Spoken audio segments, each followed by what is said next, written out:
Et c'est parti pour ce week-end du 7 et 8. Alors je suis un peu à la bourre puisque là je le poste samedi soir. J'étais très occupée. Abondance, fabuleux.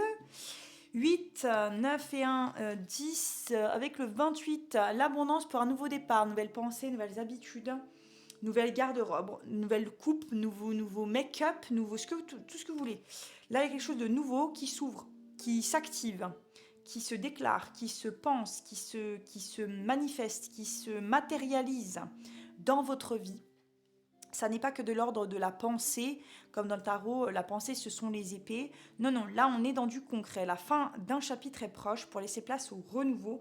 Donc là on clôture, avec le 7, c'est grâce à cette abondance qui vient à vous, que vous déclenchez par votre pensée, par votre ressenti, parce que vous agissez en ce sens, il y a un déclic, une prise de conscience avec le 7.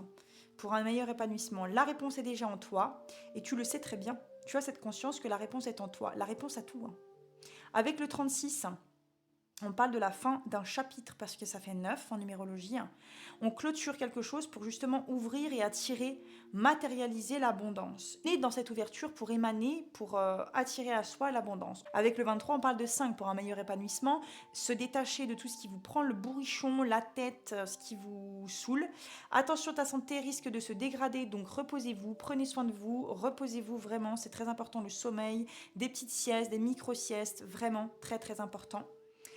Pensez à comment vous vous alimentez. Est-ce que vous vous hydratez assez? Est-ce que vous bougez assez? Est-ce que je vous pose toutes ces questions pour que vous puissiez vous les poser si au cas où vous ne vous les posez, si au cas où pardon vous ne vous les posez pas. Je parlais trop vite. Alors l'abondance peut parler de l'être aimé. Alors l'être aimé au sens large, nous sommes dans un collectif. Ayez votre discernement s'il vous plaît. Merci. 34. Si on reparle encore d'éveil spirituel, d'ouverture de conscience, de déclic, le 9 encore, avec le 18, un investissement important est à prévoir. Alors ça peut être vraiment sur tous les plans, pro-matériel, financier, santé, amour. En plus, il vient juste après la santé, donc ça peut être en rapport avec votre santé. Au final, ça ne durera pas qu'un seul petit week-end, ça sera justement pour le mois en cours, à compter du moment où vous tomberez sur cette vidéo. Encore le 9, la clôture, purée, il y en a des 9. Waouh, c'est un truc de fou là.